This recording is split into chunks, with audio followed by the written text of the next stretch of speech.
Hola a todas y a todos, bienvenidos a la segunda clase del curso El peronismo con Perón a través de Imágenes Olvidadas.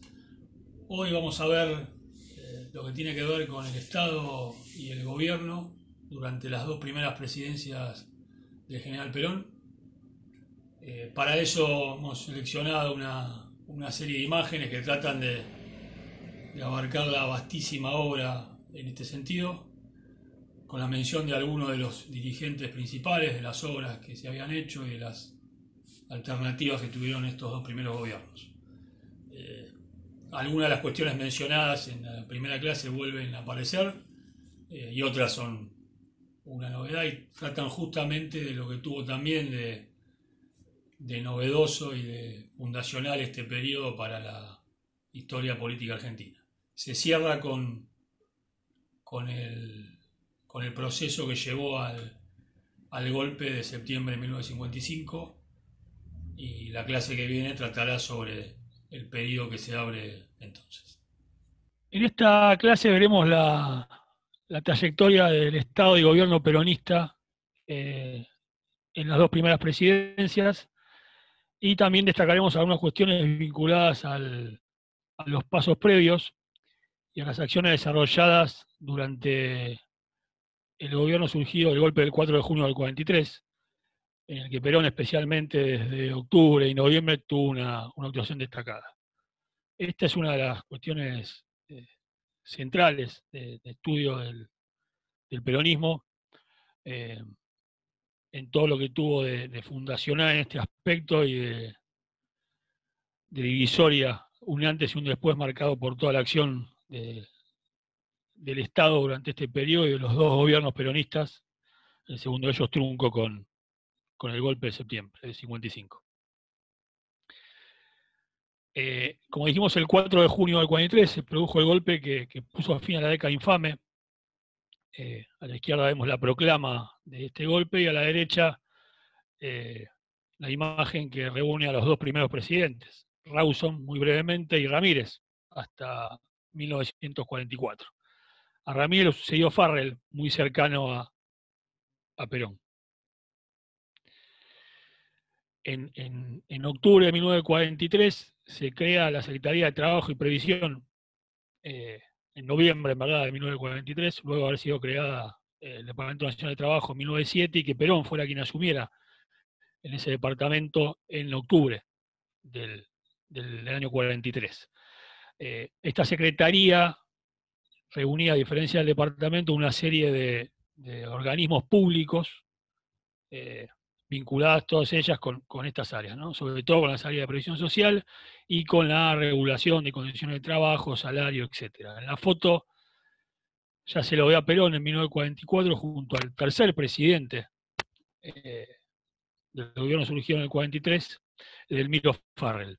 En ese año 44, Perón va a pasar a ocupar dos cargos más, va a ser ministro de Guerra y vicepresidente de la Nación, reuniendo los tres cargos que va a tener hasta octubre del año 45. En la foto se lo ve junto a uno de los acompañantes iniciales que tuvo, uno de los pocos en la Marina, Teisaire, el almirante Teisaire. Respecto a lo que es la acción del Estado y cómo empezaron a cambiar algunas cuestiones, un organismo central fue el Consejo Nacional de Posguerra, creado con la mirada justamente en el escenario internacional y con vinculación con lo que pasaba en otras partes del mundo, en que la planificación tenía un lugar central. Este consejo tuvo una figura decisiva, eh, un español, un catalán, José Figuerola, que había venido a principios de la década del 30 y ya había trabajado en vinculación con otras áreas del Estado, eh, publicaciones vinculadas a la economía, etcétera, y que va a ser el ladero principal, a tal punto que cuando se anuncie el primer plan quinquenal en 1947, va a acompañar a Perón en ese anuncio, los aspectos técnicos de ese anuncio. Aquí está la jura de Perón como ministro de Guerra en 1944, eh, en Casa de Gobierno. A la izquierda de quien le toma la jura se lo ve a Farrell. Otra de las figuras centrales con un papel principal en lo que hace a la obra pública ya desde este momento fue el general Pascual Pistalini, que asume en este caso ministro de Obras Públicas en el 44, y que entre otras cosas, una de las grandes obras públicas del periodo, el aeropuerto internacional de Ezeiza, va a llevar entonces su nombre. Pistalini va a morir en 1956, detenido tras el golpe. Otra de las creaciones centrales de la etapa van a ser los tribunales del trabajo, ¿no? Y aquí hay otro aspecto esencial que es la manera de entender las relaciones entre el capital y trabajo, entre la patronal y los trabajadores, y la creación de un foro específico que pudiera equilibrar las cargas y que también tiene que ver con el papel novedoso dado a los sindicatos, inclusive en la gestión pública. Esta publicación del primer aniversario del golpe del 43, en su página central, justamente toma el título de la disertación de Perón que habíamos mencionado en la clase anterior, ¿no? El inicio de la nueva era en política ciudadana en la Argentina, ¿no? Y hay una serie de imágenes vinculadas a esta materia. Y fíjense que una de las partes dice: los patronos, los obreros y el Estado constituyen las partes de todo problema social. Una de las más recordadas de las normativas de esta etapa, ratificada luego durante el gobierno constitucional, es el Estatuto del Peón Rural, que viene a promover la intervención del Estado en un área olvidada respecto a la legislación laboral, como la del campo, ¿no? Esta imagen está tomada de una publicación muy conocida del año 1950, Justa, Libre y Soberana, y en la otra publicación, que es tomada de la que mencionábamos recién, el peón será garantizado. Esto tuvo un correlato en organizaciones como la Comisión Nacional de Trabajo Rural, en que a la par estaban representantes patronales y obreros. Aquí se ve una imagen de uno de los primeros actos masivos en que participó Perón, informador del Perón, que es el primer aniversario de Trabajo y Previsión, en noviembre de 1944. Además de habérselo a Farrell a la derecha de Perón, atrás de Perón se vislumbra otra figura principal entre los funcionarios de los gobiernos peronistas, que es Ángel Borlengui, secretario general de la Federación de Empleados de Comercio. En 1945, en el escenario argentino, aparece una figura recordada, el breve embajador de Estados Unidos, pero con proyección en el tiempo posteriormente, es Pruitt Braden, que llega en abril, alrededor del cual se van a ubicar los dirigentes principales de lo que va a conformar la Unión Democrática, y esta foto es una foto que tiene su historia, tiene que ver con un agasajo a diplomáticos extranjeros que se hacía todos los años y que en la misma mesa juntaba a Braden y a Perón. Que es recordada también porque en esa cena Perón le habría dicho cómo llamaban en nuestro país a los que se entrometían en los asuntos internos. Braden va a abandonar el país en septiembre, previa organización de la gran marcha opositora de ese año, y luego se va a ir a Estados Unidos a cumplir funciones. Y la otra foto es una imagen coloreada de Perón en visita a la sociedad rural en ese mismo año 1945. Aquí llegando al 17 de octubre, mencionar que ese 17 de octubre tuvo varias fuentes, ¿no? También vinculadas con lo que era el trabajo político social de trabajo y previsión, que generó que la mencionada renuncia forzada de Perón a los cargos en el 10 de octubre, entre el 9 y el 10 de octubre, que habíamos mencionado en la clase anterior, generara distintas reacciones. Una de ellas, este ejemplo de justamente de los obreros de los ingenios azucareros, lo que va a formar la FOTIA, la Federación Obrera de Obreros Trabajadores de la Industria Azucarera en Tucumán. Esto tuvo correlato en otras áreas, como se mencionó, vinculadas a los frigoríficos, también a empleados de comercio, a los ferroviarios, etc. Aquí está una imagen, dos imágenes del 17 de octubre, de cómo cristalizó buena parte de la reacción popular al desplazamiento de Perón, una imagen de día, de ese largo día, ya había gente en el balcón también observando la situación. Entre otros quiso hablar uno de los que había desplazado a Perón, que era el general Ábalos, y no pudo hacerlo porque la gente pedía a Perón.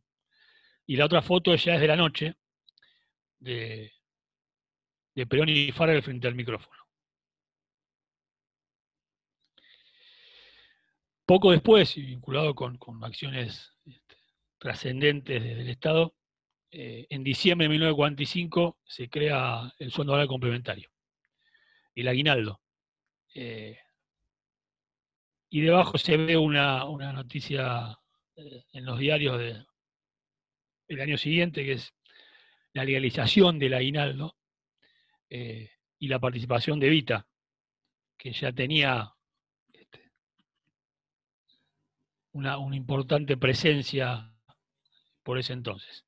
El aguinaldo va a llevar a distintas reacciones en su contra, una de ellas esta, de enero de 1946, a poco más de un mes de la elección ya definida para febrero de 1946, que es el lockout patronal contra esta medida, ¿no? Un cierre de comercio y industria durante 3 días, que es de alguna manera la culminación de una serie de acciones en contrario contra la acción en materia social, específicamente de trabajo y previsión, que había tenido solicitadas reuniones, manifiestos, etcétera, ¿no? El manifiesto de la industria del comercio de mediados de 1945, con alrededor de 300 asociaciones y organizaciones vinculadas a lo que se llamaban en ese momento las fuerzas vivas, ¿no?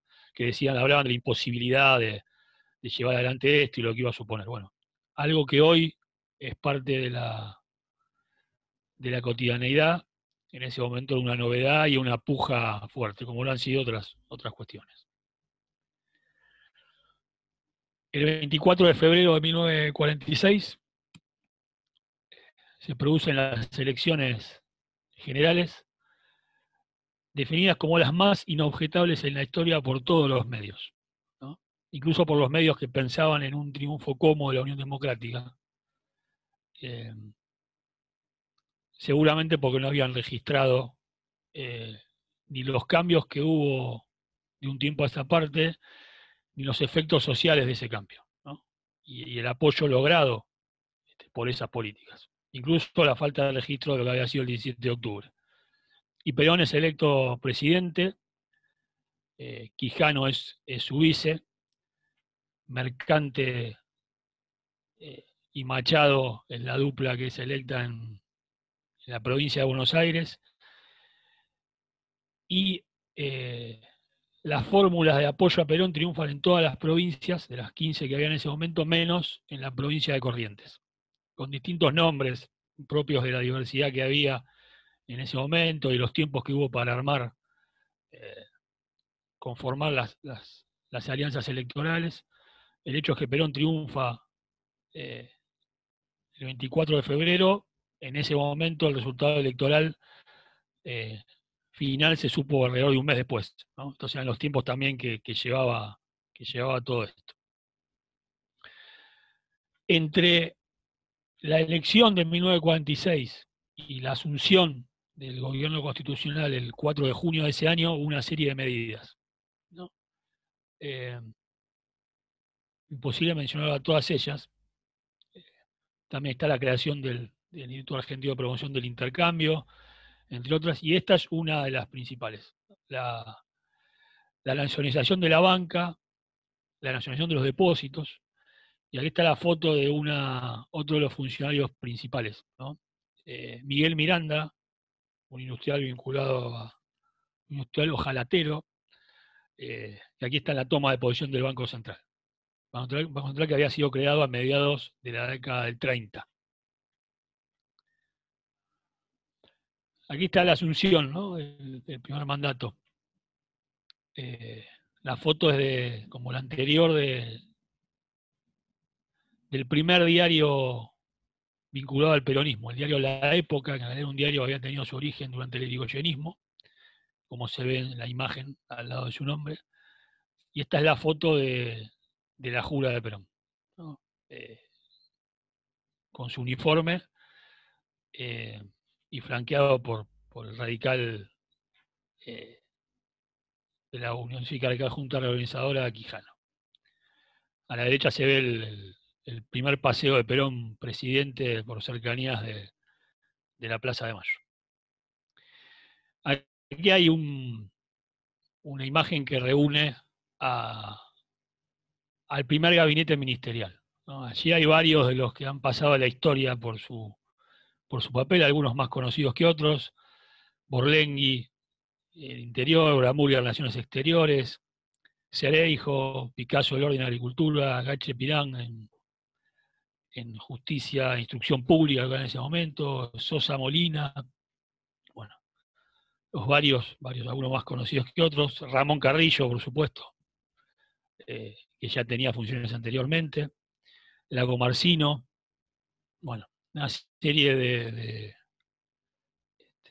figuras, algunas novedosas, y la más, en un punto la más relevante respecto a esta novedad, era el que iba a ocupar el Ministerio de Trabajo, entonces Secretaría, Freire, ¿no?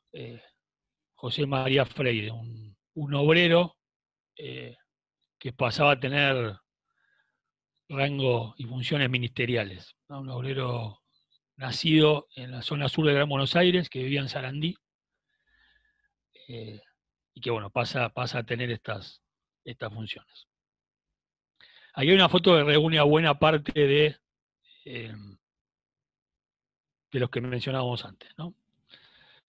Ramón Cereijo, Ángel Borlengui, Perón y Miguel Miranda en Casa Rosada, uno de los tantos anuncios de la época. Borlengui era, como dijimos, un dirigente sindical de empleado de comercio, y junto a Bramuglia, que vamos a mencionar, eran dos de los que procedían de la acción sindical en este gabinete, lo cual constituía también una muy importante novedad. Aquí está una mención a una de las organizaciones más trascendentes creadas en este contexto, el IAPI, ¿no? El Instituto Argentino de Promoción del Intercambio, que tenía el contralor del comercio exterior, ¿no? Y de las cosechas del agro, de todo el tema vinculado al agropecuario, y que por eso mismo va a ser uno de los primeros objetivos de disolución entre las organizaciones cuando llegue el golpe del 55, ¿no? El IAPI va a ser central también para poder financiar algunas cuestiones vinculadas a la planificación, y va a tener algunas alternativas en sus objetivos centrales durante el periodo, de acuerdo también a los cambios que va a haber en estos 9 años en materia económica, en vinculación con el contexto local e internacional. Una cuestión que resalta y que se traslada a toda la acción de la gestión estatal en este periodo, de la gestión de gobierno, es la economía y la política monetaria, específicamente en este caso, puesta al servicio de una economía de bienestar social, ¿no?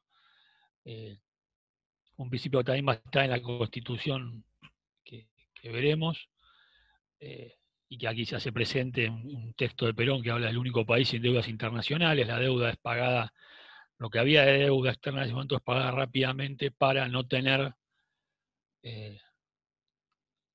mayores lazos de dependencia en ese sentido, ¿no? Toda la política vinculada a la soberanía va a ser central.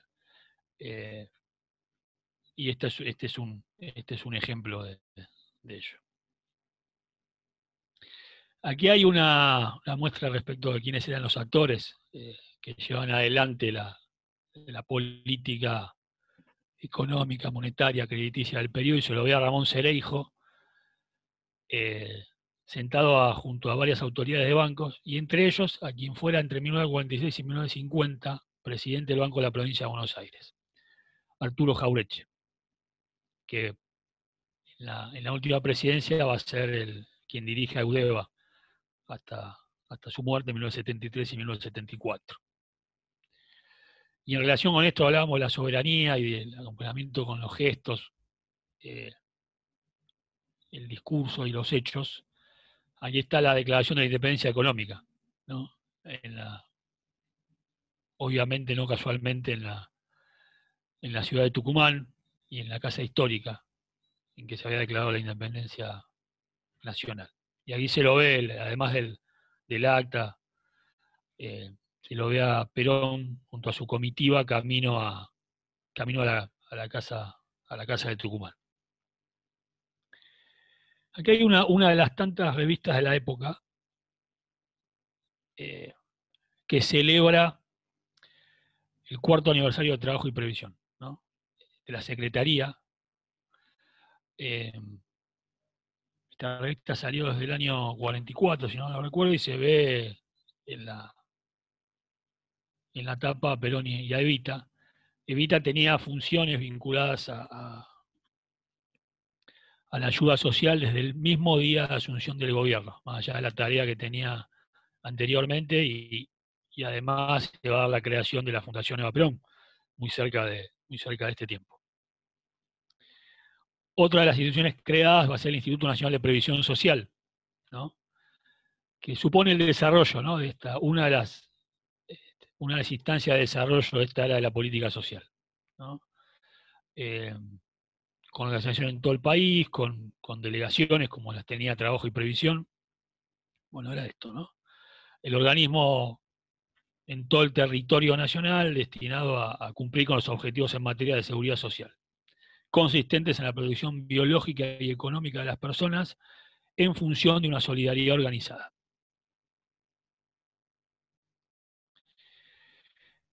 Vinculado al trabajo, a los trabajadores y a los sindicatos, aquí hay dos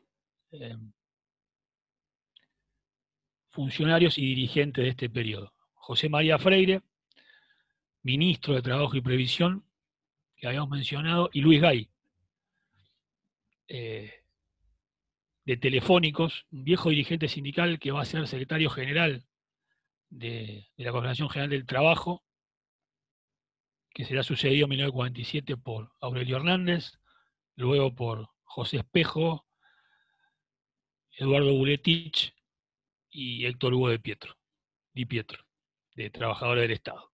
Van a ser los que van a ocupar ese cargo. Gay también va a ser uno de los que desde temprano, como Freire, había acompañado a Perón en la labor desarrollada en Trabajo y Previsión. En algunos casos van a tener funciones formales y en otros van a ser colaboradores. Freire pasa a la historia como un obrero que es ministro de Trabajo, lo cual es toda una definición. No solo que pasara a ser ministerio, sino que lo ocupara un trabajador. Aquí ya mencionado Ángel Borlengui, que va a tener vinculación muy estrecha con Perón hasta su muerte, y que como dijimos surge de la legislación sindical. Y algo para mencionar es que la procedencia política de Borlengui, como la de la movilidad del Partido Socialista. Y aquí hay otro tema a señalar, que es la variedad de las procedencias, el pluralismo de las procedencias, no solo del gabinete y los colaboradores más conocidos, sino del conjunto, ¿no? Más allá de la oposición partidaria que había, hay sectores de esos partidos que confluyen en el apoyo al proyecto del peronismo y a la figura de Perón y a su candidatura, y uno de los que resalta es es Borlenghi. Así va a haber gente del radicalismo, alguna gente vinculada al Partido Comunista, gente vinculada al Partido Conservador, variantes. Por supuesto, el Partido Laborista, que ya habíamos mencionado, pero que es creado ahí eh, cercanamente al 17 de octubre. Este es un elemento importante, la confluencia de dirigentes y simpatizantes de otros partidos bajo el ideario del peronismo. Eh, y esta va a ser una constante en la historia del peronismo, que está como vemos desde el inicio. Aquí tenemos a otro funcionario de mucho peso, el responsable de toda el área de propaganda de las acciones de gobierno, ¿no? Raúl Apold, a quien vemos al costado de Borlenghi el día de la asunción del cargo como subsecretario de Informaciones, y presentes van a estar ahí en esa imagen que tiene los numeritos de quien tenía en prensa esa foto, Evito y su hermano, Juan Duarte. Apold va a ser una de las figuras, sin duda una de las figuras principales. Aquí tenemos a otro de los funcionarios, Oscar Nicolini, que va a estar a cargo de Correos y Telecomunicaciones, ¿no? Un hombre muy cercano a Evita, y en vinculación con las comunicaciones y todo lo que supuso como cambio, hay un hecho que es muy importante para entender cómo se desarrolló esta acción estatal y los cambios que tuvo a partir de la realización del censo, ¿no? El censo realizado en 1947 es el primero que el país realiza en 4 décadas. El último había sido en 1913. O sea, desde la asunción del primer gobierno surgido de la ley Sáenz Peña, el gobierno de Hipólito Yrigoyen, no hubo censos. Entonces, también hay que entender que la información con la que se contaba para la gestión pública era fragmentada y relativa también. Y el censo viene en parte a esto, es una idea surgida del Consejo Nacional de Posguerra y se realiza en 1947. Y va a tener además ese censo como uno de los resultados lo que se va a trazar para uno de los planes quinquenales, ¿no? Este es un folleto que trata de qué es un plan quinquenal, y como dijimos, la planificación era un eje central de la política pública, ¿no? El plan quinquenal, el primero, que ocupó los primeros 5, casi 6 años de gobierno, va a tener esta característica que se va a basar primero en 27 proyectos de ley que dividen al país en 81 zonas económicas. Algunos de ellos, la mayoría de ellos van a ser ley, otros no, pero tenía la función de organizar, ¿no? En parte esta tarea de gobierno. El segundo plan va a tener otras características, ya con la información, además las características vinculadas con los cambios que hubo y la influencia de un contexto que se había modificado, internacional, y la orientación de la política económica que también tuvo cambios, va a tener un insumo con el que no contaba el primer plan, que es todo lo surgido del censo y otros relevamientos, ¿no? El segundo plan, que está pensado entre 1952 y 1957, iba a tener esa otra característica. Una de las cuestiones a la que se le va a prestar mucha atención desde el Estado es el tema de la vivienda y la construcción no solo de viviendas, sino de diversas obras vinculadas a ese bienestar popular. Aquí hay un ejemplo clásico que es el barrio Presidente Perón, ¿no? Ahí por la zona de Saavedra, aún quedan algunas construcciones de lo que había en el periodo, no está ni el cine ni otras cuestiones que estaban en ese momento. Es uno dentro de los que en Capital se van a construir, como pasó a lo largo y a lo ancho del país. Acá hay una nota del diario Laborista, creo, sobre el mismo barrio, ¿no? Y ahí hay una consigna que aparece muy rápidamente en vinculación con todo esto y que va a estar presente en el discurso público de Perón y otros funcionarios. Producir. ¿No? Producir. A veces va a ser más repetido, pero va a estar presente en todo este periodo. Aquí hay otra de las construcciones emblemáticas, Ciudad Evita, en la provincia de Buenos Aires, en este caso en un plano en blanco y negro, hay otras imágenes a color. Ciudad Evita es uno de los ejemplos de estas construcciones propias de la etapa.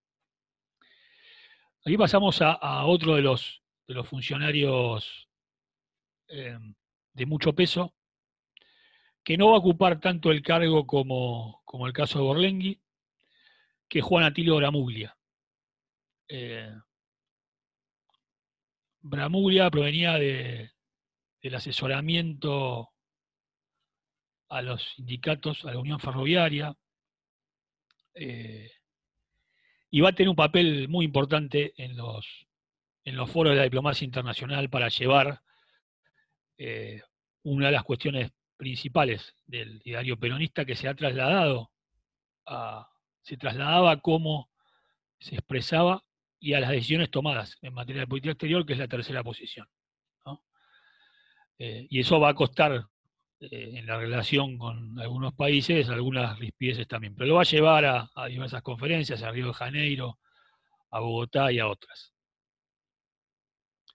Y aquí está este ejemplo, ¿no? Los foros internacionales y la presencia de Argentina y los reclamos históricos en materia de soberanía. Arriba se ve el título: Argentina exige el respeto de su soberanía en las Malvinas, ¿no? Esta también va a ser una cuestión repetida, que se va a llevar también a la discusión con Gran Bretaña. Lo mismo que el cuidado respecto a la soberanía en la Antártida Argentina, ¿no? que va a llevar a expediciones, a conformar nuevos destacamentos. Y lo otro es, en relación a la conferencia de Bogotá, la que va a terminar trágicamente en el contexto del Bogotazo y el asesinato de un líder popular de Colombia, Gaitán. En ayuda a la gente que necesitaba salir en medio de ese contexto, Argentina va a enviar 8 aviones, ¿no? para ayudar en esto. En lo que va a ser también otra constante de la acción estatal, por un lado, y también de la acción de la Fundación Eva Perón. Y aquí hay títulos que dan cuenta de esto, ¿no? La tercera posición, con ningún imperialismo. Y aquí hay un artículo de Perón no recuerdo si es en Democracia o en El Laborista, que dice, como título: Argentina no se inclina hacia las hegemonías de izquierda y de derecha, ¿no? En un mundo que comenzaba a construir la bipolaridad característica del escenario de la posguerra, de la Segunda Guerra Mundial, era el intento de no alinearse ni con Estados Unidos ni con la Unión Soviética. Y debajo decía, también en vinculación con esto, sin independencia económica no hay posibilidad de justicia social, ¿no? El para qué del fondo de las políticas públicas en el periodo es este, ¿no? El objetivo de la justicia social. Y para ello los medios que había que arbitrar y lo que había que modificar. Y aquí está quizás el acto que simboliza de mejor manera esto, ¿no?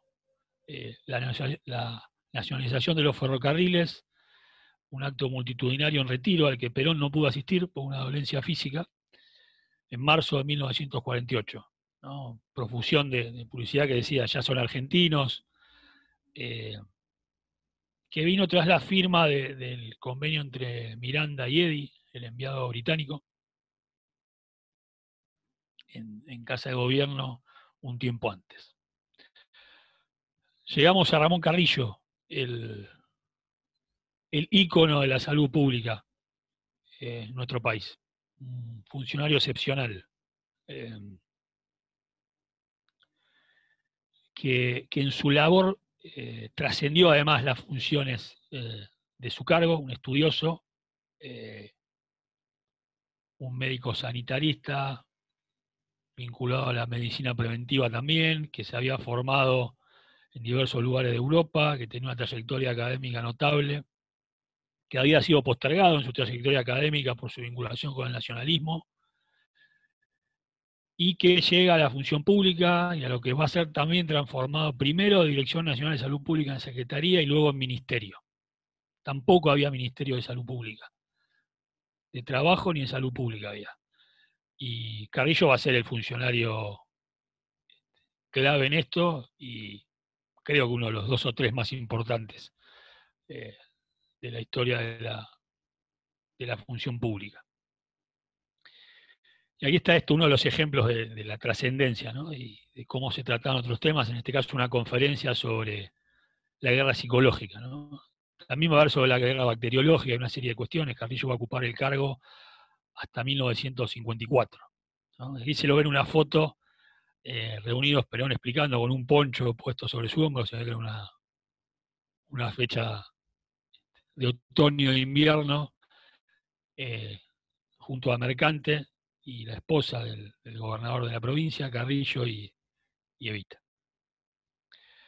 Y aquí también algo característico, que van a ser las exposiciones que muestren tanto la gestión pública como los objetivos de gobierno y la proyección, ¿no? Y en este caso la primera exposición nacional de salud pública del año 48,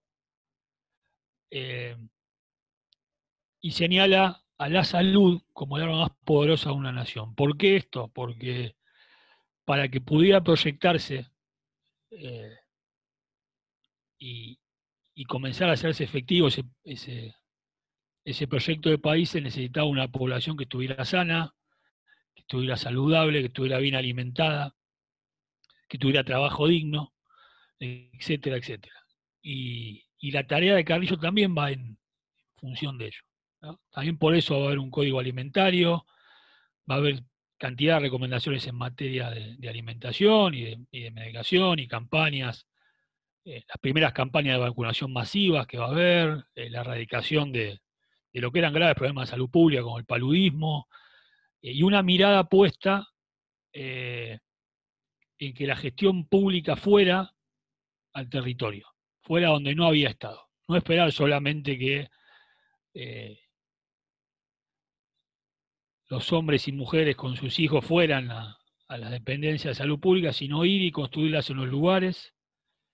Y esto va a tener también un doble juego entre lo que va a ser las construcciones, las grandes construcciones vinculadas a la Fundación Eva Perón de los policlínicos y instancias sanitarias distintas, algunas de las pequeñas a las más grandes vinculadas con las áreas de gobierno en salud. Otra de las cuestiones centrales es la industrialización. Un proceso que se había iniciado en la década del 30, que estaba vinculado también con la sustitución de importaciones, fruto de lo que era el escenario, cómo se había modificado el escenario internacional, con posterioridad a la crisis de fines de la década del 20, y que en nuestro país tuvo expresiones diversas, pero que explotan este periodo, ¿no? Hay una continuidad, pero hay una profundización clara que además va a tener efectos muy importantes también en otros aspectos, como el perfil de cuáles van a ser los sindicatos más importantes, ¿no? Hay por lo menos 2 de ellos que van a tener una actuación central y que después se va a ver en otros periodos. La Unión Obrera Metalúrgica y la Asociación Obrera Textil, ¿no? Entre otros, pero dos para mencionarlos. Y en apoyo de esto, el sistema bancario como ejemplo, ¿no? Y esta imagen del periodo como un sol que ayuda a producir. Aquí aparece de nuevo el tema de la producción, las chimeneas junto a las espigas de la cosecha, y también en vinculación esto con la acción del IAPI, ¿no? La gran obra del primer plan quinquenal, iniciado en el 47, es el gasoducto de Comodoro Rivadavia a la capital federal, una obra de 1.700 kilómetros de longitud, con un valor estimado de 160 millones, que vino a proveer del gas a buena parte de la población que estaba ajena, ¿no? Que también iban a apoyo de del modelo productivo que se desarrollaba. Y aquí lo vemos a Perón en la puesta en marcha del gasoducto, ¿no? Repito, la obra principal del Estado en este periodo. Aquí entrando en otra de las acciones principales y de este proceso que estamos viendo, dos figuras. Arturo Sampay, el constitucionalista más importante del peronismo, y Domingo Mercante, en una foto del diario católico El Pueblo, publicada en 1946 esa foto, y la Sampay es más cercana a los años 60 y 70, Sampay creo que muere en el año 77. Sampay va a ser el que va a redactar, uno de los redactores, pero va a ser el que le va a dar forma final al texto de la nueva Constitución, ¿no? Y también en ese papel va a participar en la reforma. Aquí está una de las ediciones de la nueva Constitución, con Perón en su tapa.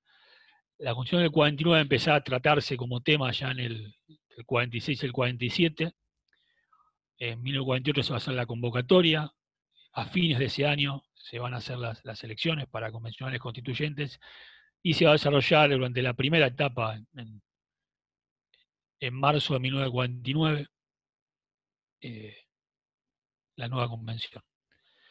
Y aquí está la jura de Perón de la Constitución en tapa de la revista Argentina, que ya habíamos visto en la clase anterior, con Mercante, que era el presidente de la convención, a su lado. Esta Constitución tiene diversas características, pero vamos a señalar algunas, ¿no? En este caso, en su capítulo 4, la función social de la propiedad, ¿no? El capital puesto al servicio de la economía nacional y, otra cuestión a señalar, en el artículo 40, son las propiedades imprescriptibles e inalienables de la nación, vinculadas a los recursos naturales, ¿no? También dice ese capítulo que los servicios públicos pertenecen originariamente al Estado y bajo ningún concepto podrán ser enajenados o concedidos para su explotación. Y los que se hallasen en poder particular serían transferidos al Estado por compra o expropiación con indemnización previa cuando la ley nacional lo determine. Esta es una de las cuestiones principales por las cuales se va a apuntar contra esta Constitución. Una de ellas, apenas se ha derrocado el gobierno. Aquí hay otra imagen de la jura, también se lo ve en dicha imagen a Quijano. El otro elemento que modificaba la Constitución era la posibilidad de la reelección presidencial, ¿no? Lo que abría el camino para que Perón fuera reelecto. Otra de las cuestiones insoslayables es el papel del sindicalismo justicialista, ¿no? La CGT va a ser un apoyo central a las políticas de gobierno, aún con algunas discusiones y con pujas que se van a ver en algunos momentos frente al empresariado, que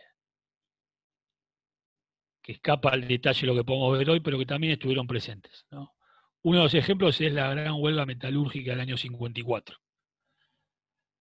en la que van a surgir desde la seccional Capital dos de los dirigentes principales sobre todo el periodo posterior, Bandor y ya Lorenzo Miguel que lo acompañaba.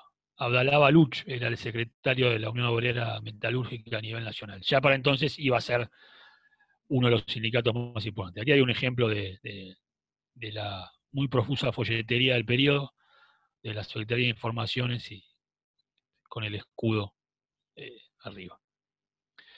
Y esto se va a traducir en cómo participan de la gestión pública. Y uno de los elementos muy a tener en cuenta va a ser la capacitación sindical, ¿no? La preparación para la gestión. Aquí hay un ejemplo de uno de los tantos cursos que hubo. Y vamos a una novedad excepcional del periodo, que son los agregados obreros, ¿no? Entre las instancias de trabajadores inmersos en la gestión estatal, los agregados obreros van a ser otro de los temas que no pueden dejar de mencionarse. ¿Y en qué constaba esto?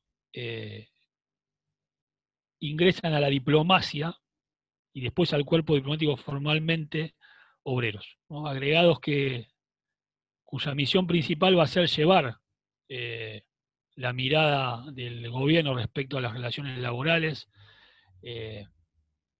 al escenario internacional.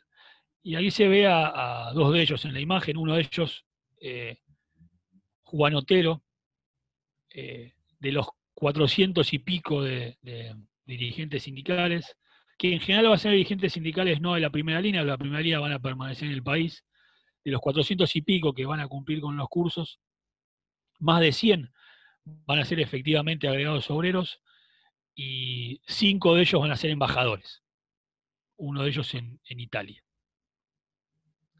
Y aquí hay dentro de lo que son los agregados obreros algunas de las que son agregadas obreras, ¿no? Otra novedad va a ser claramente la presencia, que hoy puede parecer menor en número, pero que en ese momento era una novedad notoria, que es la presencia femenina en la gestión. Ya había un antecedente claro en la dirección de la mujer que el nombre no era exactamente ese, pero la dirección que había surgido en Trabajo y Previsión en 1944, si mal no recuerdo. Y en este caso es Isidora Fernández, la agregada obrera en Brasil. Otra de las cuestiones va a ser la relación con las colectividades, ¿no? Desde el Estado y desde el movimiento. Y aquí hay una organización que ha tenido un poco más de difusión en los últimos años por publicaciones referidas a esta relación con las colectividades. En este caso, la Organización Israelita Argentina, la OIA, ¿no? Que va a surgir en 1947, que va a tener una muy buena relación a partir de algunos de sus integrantes, y que se va a traducir también en la presencia de funcionarios de la colectividad judía en la gestión pública. Otra novedad, y voy a mencionar a dos de ellos, Cris Lavín, el subsecretario, el segundo de Borlenghi en el Ministerio del Interior, y Samuel Chichilniski, que va a ser el responsable de la obra pública en materia de salud, en el área que lideraba Ramón Carrillo. Bueno, además, por supuesto, va a estar embajadores como Manguel y otros, y también los vinculados a la colectividad árabe, sirio-libaneses, etcétera, etcétera, ¿no? Pero eso también es una muestra de la pluralidad como novedad respecto a gobiernos anteriores. Y también va a estar junto a esto la visita de funcionarios de dicho gobierno, ¿no? De funcionarios muy importantes del gobierno de Israel, como en el caso de Golda Meir, la ministra de Obras Públicas, funcionarios del gobierno del Líbano, entre ellos su presidente, bueno, una serie de visitas propias de este periodo.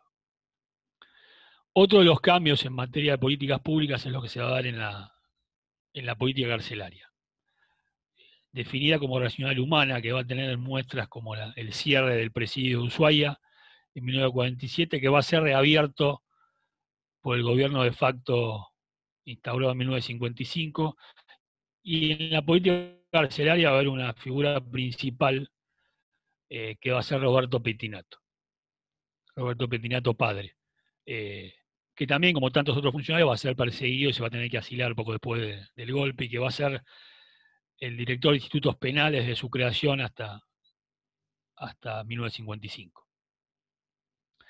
En 1950 se produce el centenario de la muerte del Libertador General San Martín. Va a ser el año del Libertador General San Martín. Y en uno de esos discursos Perón dice: nadie es dueño de San Martín, ¿no? Quizás la única figura indiscutida en todo el arco político, va a ser esta. Y va a haber cantidad de actos en relación con esto y de publicaciones vinculadas. Y aquí hay que mencionar algo también vinculado a los próceres y a todo lo demás. Hay toda una cuestión vinculada al revisionismo histórico que va a estar presente, pero que va a tener mayor preponderancia después, desde sus distintas líneas. Sí estaba presente y va a estar presente también en lo que es el recordatorio de la Vuelta Obligado y la figura de Rosas, entre 1954 y 1955, en variedad de actos, pero respecto a otra de las figuras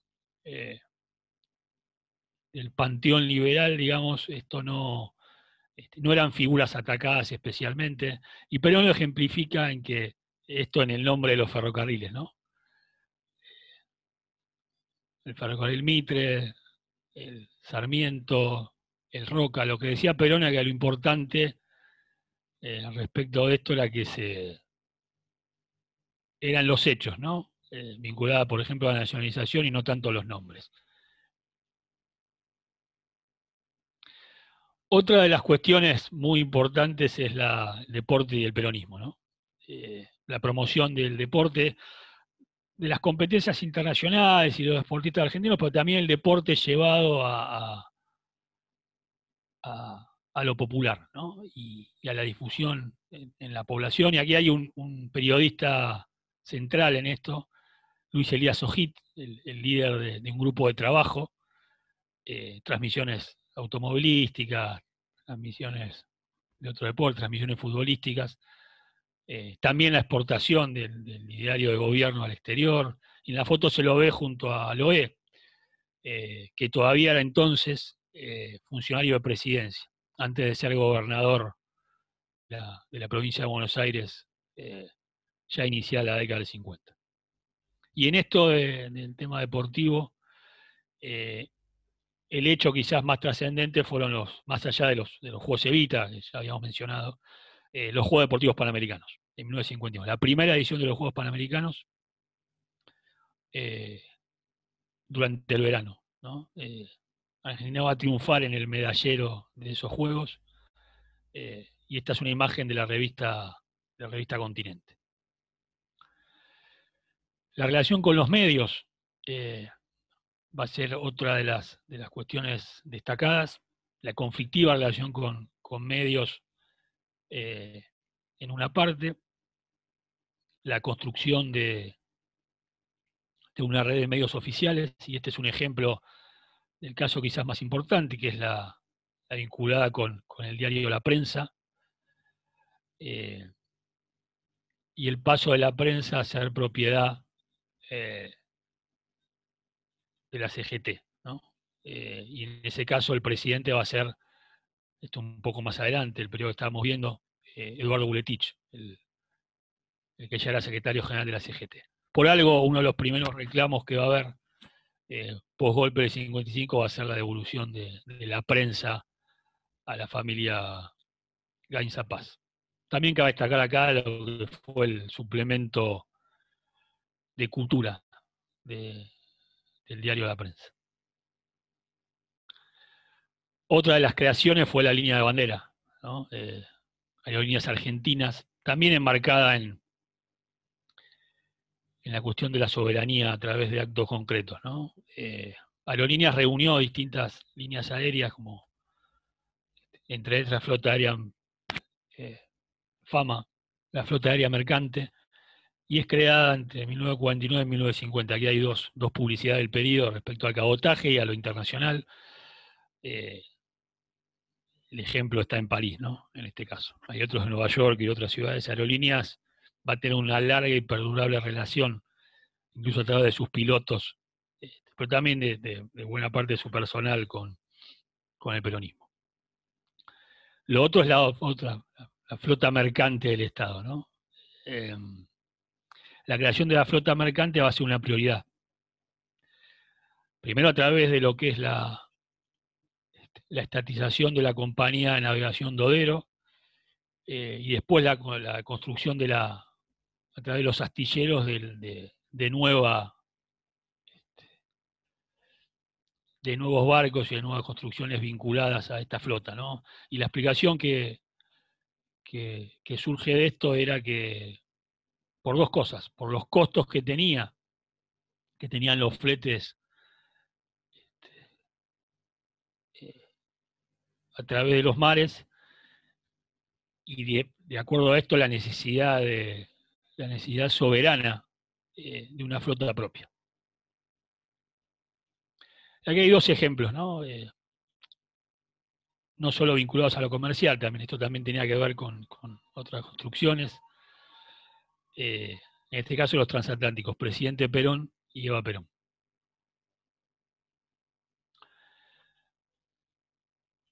¿Por qué esperamos para mencionar el tema del voto femenino? ¿Por cuándo se cristaliza en el ejercicio de este derecho? El voto femenino es ley el 23 de septiembre de 1947.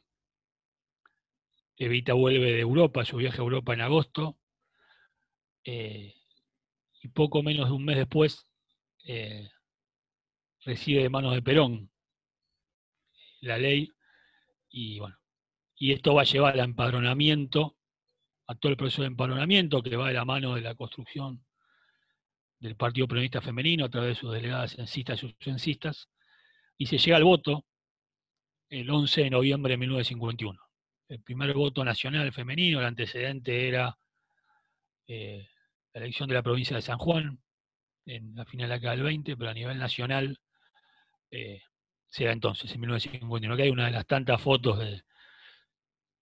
de las mujeres ejerciendo por primera vez ese derecho. Es una elección excepcional también en términos de cuánta gente va a votar. Vota alrededor del 85% del padrón. Y también va a ser una elección marcada por otro amplísimo triunfo electoral, cercano al 62% de los votos.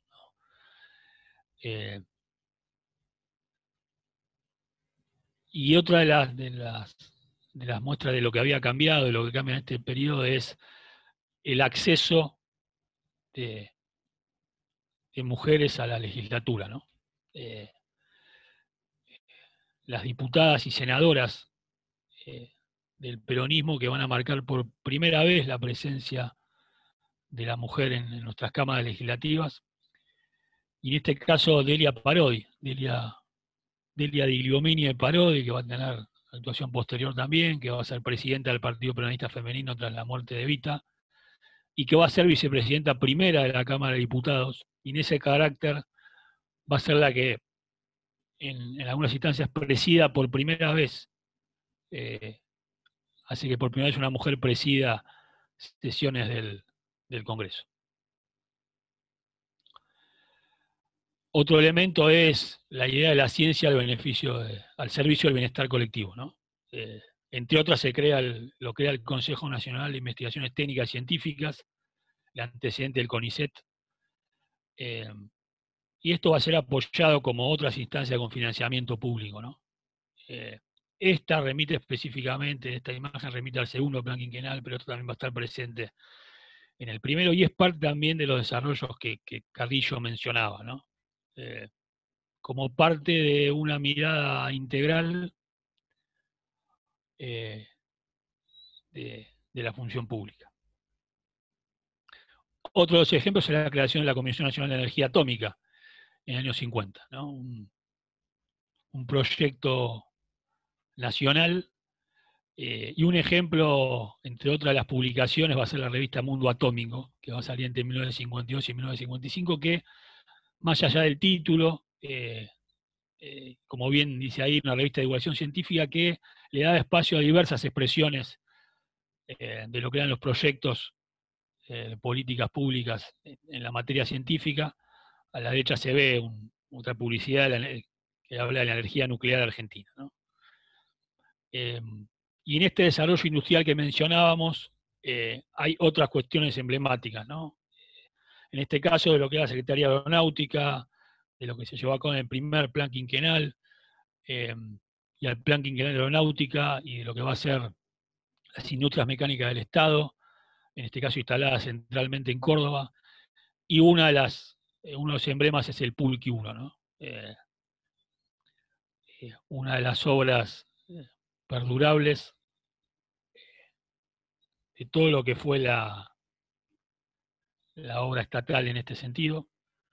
Aquí el Pulqui 2, con sus modificaciones de diseño, el cartel hablaba del ritmo de una nueva Argentina, y otras instancias, ¿no? de la aeronáutica, del desarrollo, vinculados con aviones supersónicos, con construcciones específicas para hacer pruebas muy avanzadas para la época, y que también fueron destruidas rápidamente en buena medida tras el golpe del año 55, ¿no?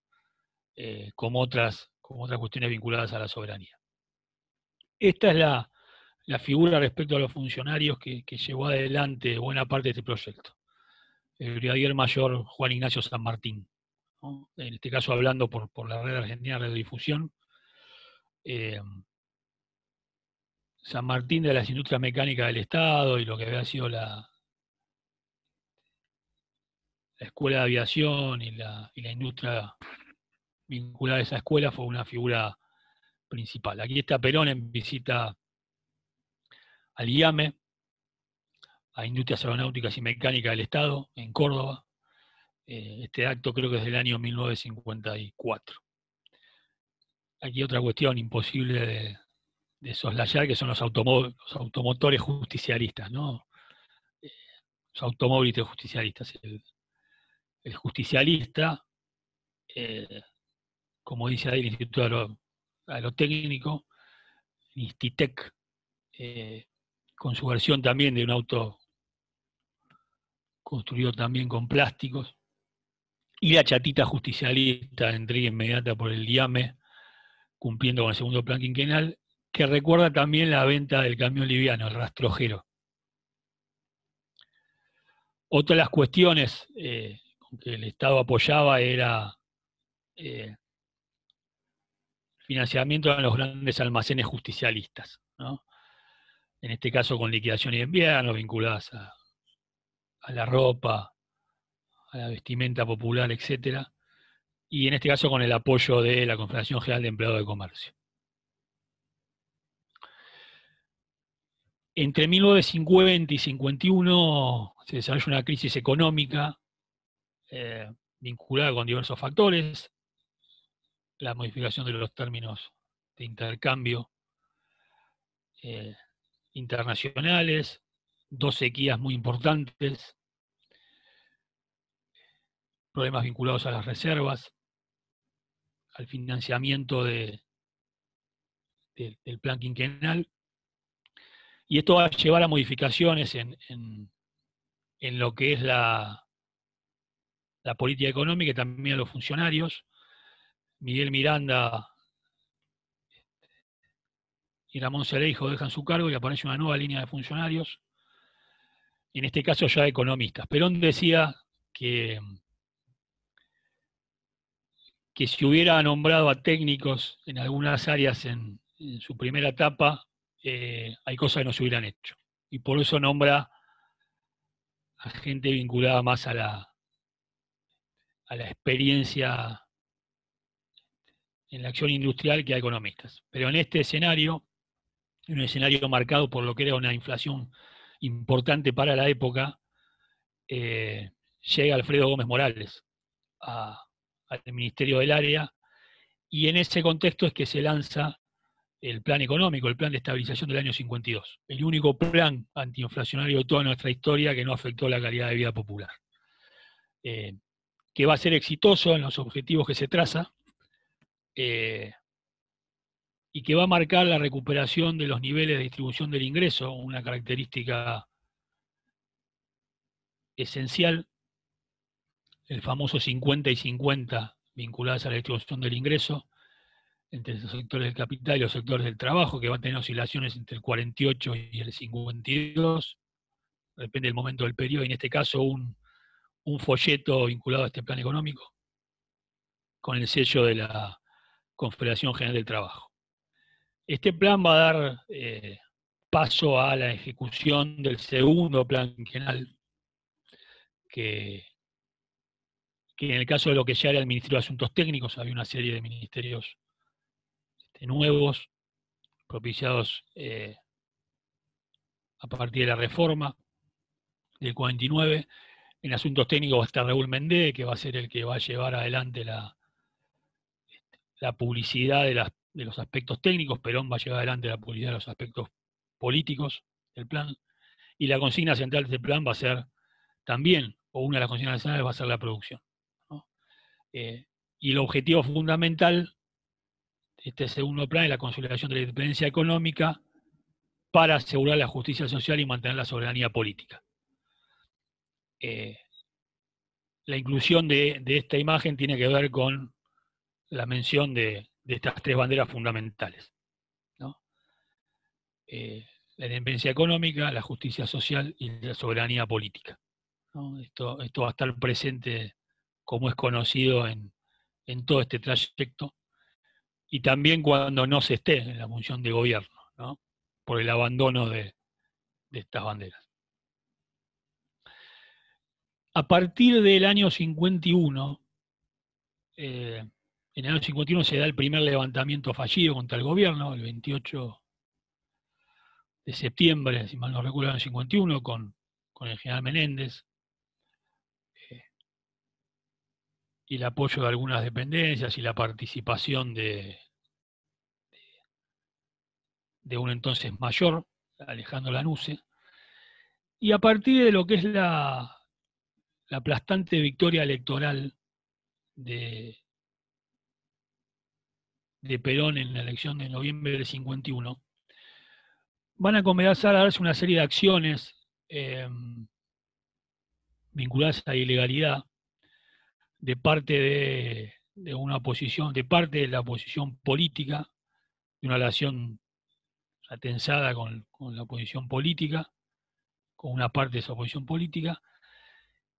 Y el primer hecho de violencia muy marcada van a ser las bombas en Plaza de Mayo en medio de un discurso de Perón en abril de 1953, que van a generar, la noticia habla de 5 muertos, van a ser 6 finalmente, uno de los heridos graves va a morir pocos días después, y la participación en estos hechos de Roque Carranza, un entonces joven militante radical que va a ser funcionario luego y va a ser ministro del gabinete de Alfonsín, y cuyo nombre está hoy en una estación de subte de la ciudad de Buenos Aires. Carranza va a ser uno de los que va a colocar las bombas en el subte, en la entrada del subte, en cercanía de la cuadra del subte, a un costado de la plaza, etc.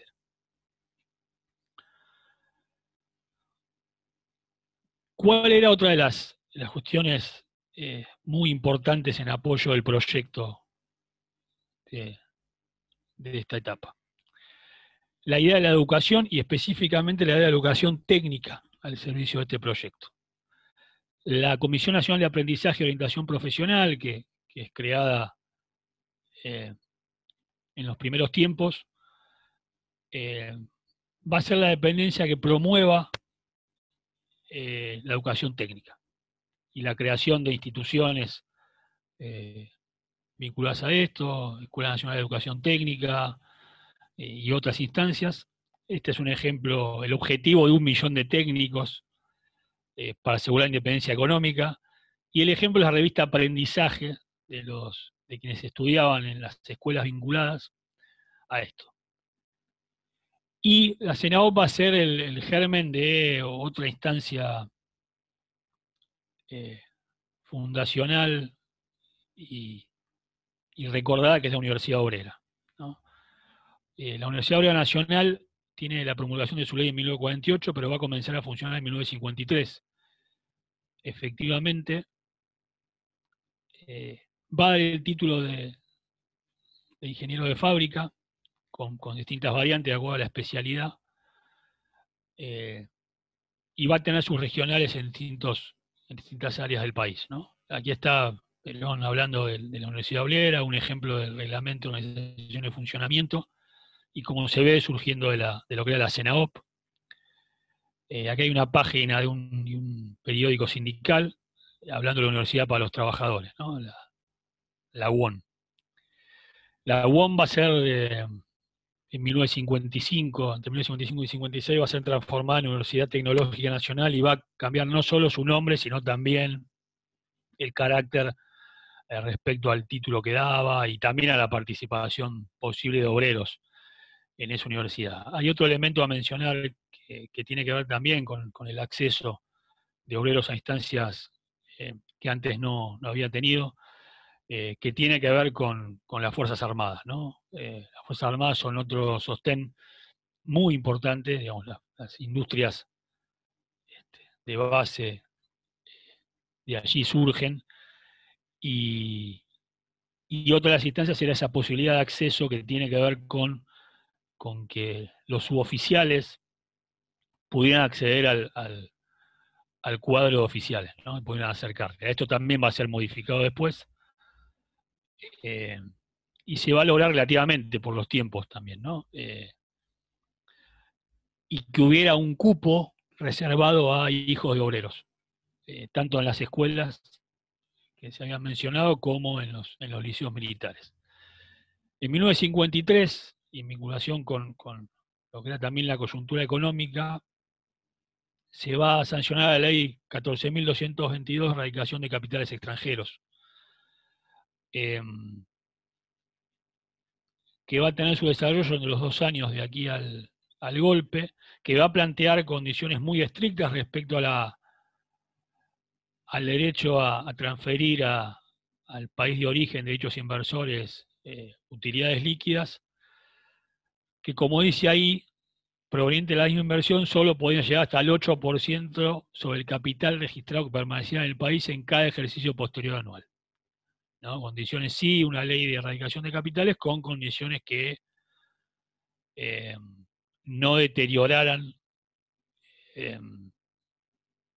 la capacidad de tener capitales líquidos por parte del país.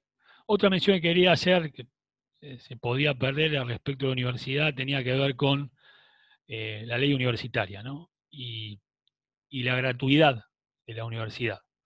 Otro aspecto para la posibilidad de acceso masivo a un derecho. Otra de las cuestiones del periodo vinculada con el ejemplo que pusimos de salud pública de las grandes exposiciones fue la Feria de América, vinculada muy centralmente al plan quinquenal que se desarrolló en Mendoza en 1958, que mostraba buena parte de este desarrollo en distintas áreas de desarrollo económico, industrial del periodo. Aquí hay algo que junta mucho de lo que mencionábamos, ¿no? La presencia estatal en todos los rincones del país, en este caso en la Antártida Argentina. Esta es una foto de Busto de Vita emplazado en la Bahía Esperanza, Antártida Argentina, en 1954, ¿no? Uno de los ejemplos de la importancia que se le daba desde lo simbólico, pero también desde la acción concreta, desde el financiamiento estatal, en este caso a las bases nacionales en la Antártida. En 1954 se originan buena parte de los conflictos que van a eclosionar en septiembre de 1955 y también en junio, ¿no? Específicamente el conflicto con la Iglesia, que hasta allí había habido algún roce, pero no era de gran relevancia, y que nace concretamente a fines de 1954, ¿no? Perón denuncia la acción de algunos prelados de Córdoba en contra del gobierno, y en correlato con la acción de algunos dirigentes políticos.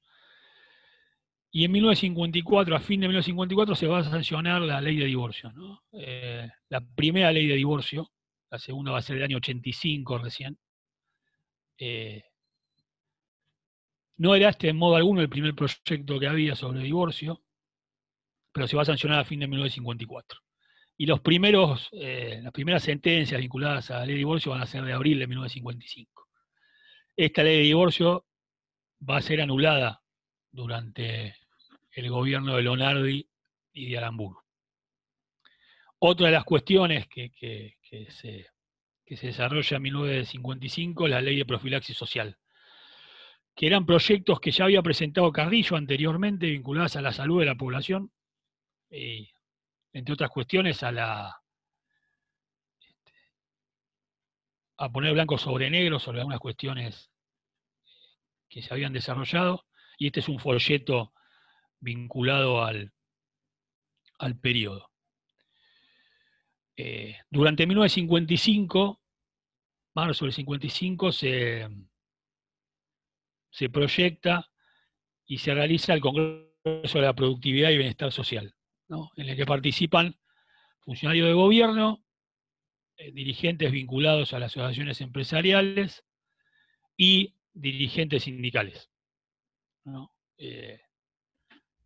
Siempre con la idea de la representación de los sectores para resolver la posible conflictividad.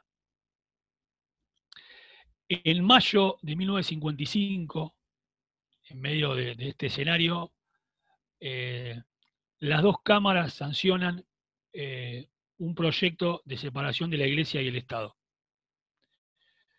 que va a quedar en la sanción, que va a quedar en esa sanción de las dos cámaras, a la que le va a faltar la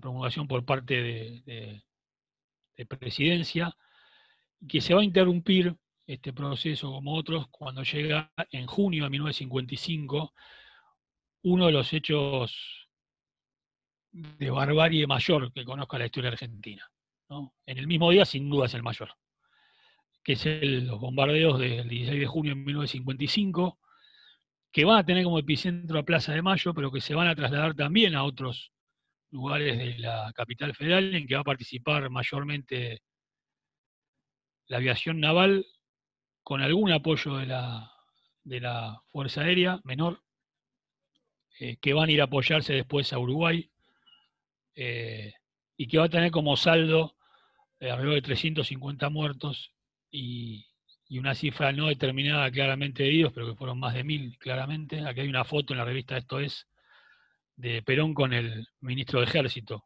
Franklin Lucero. Aquí hay una tapa de noticias gráficas, uno de los diarios de la época que llama Asesinos a quienes habían bombardeado. Esto de la misma tarde del bombardeo.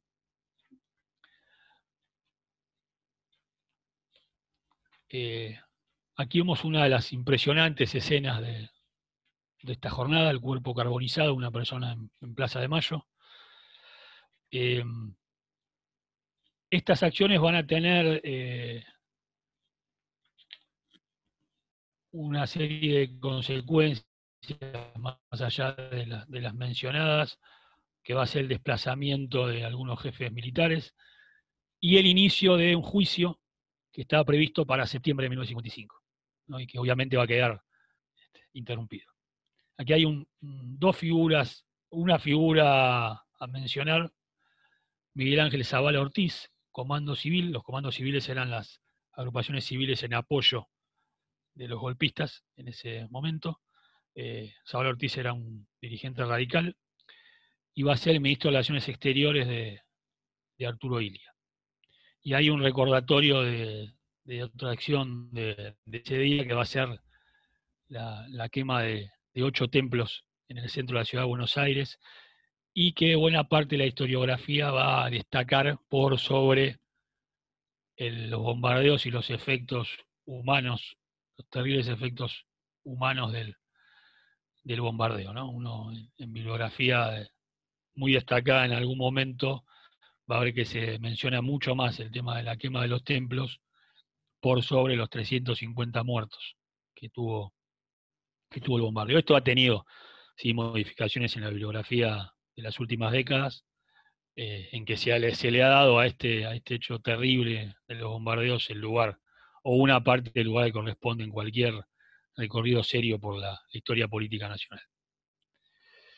En relación a estos hechos y y a los efectos que esto tenía, y alguna cuestión que mencionamos respecto a cómo Perón veía la idea de un conflicto nacional de proporciones.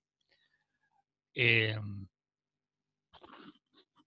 llama a la pacificación y va a tener varias presentaciones vinculadas a esto y a las expresiones de la posición política tendientes a suavizar el escenario. Pero va a ser infructuoso esto. Alrededor previamente a la acción del 16 de junio fue la marcha de Corpus Christi el 11 de junio que coligó a buena parte alrededor de esa cuestión de la oposición política. Este discurso es el último público, lo mencionamos anteriormente, el de agosto de 1955, que dice: cuando uno de nosotros caiga, caerán 5 los de ellos. Más allá de la violencia discursiva, esto no tuvo traducción en ninguna acción concreta, pero es la última aparición de Perón en el escenario público. En la simbología, el golpe de Estado se va a iniciar el 16 de septiembre de 1955 y van a terminar esas acciones entre el 19 y el 20 de septiembre de 1955, y la simbología del golpe va a estar esta. ¿No? Esta es una manifestación de pocos días después, un cartel con el Cristo vence y la bandera argentina. Esta foto es de la ciudad de Córdoba.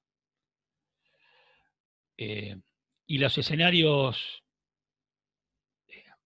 en que se va a provocar el golpe del 55 y el final del segundo gobierno constitucional, tuvo entre otros escenarios la ciudad de Mar del Plata, a veces poco recordada.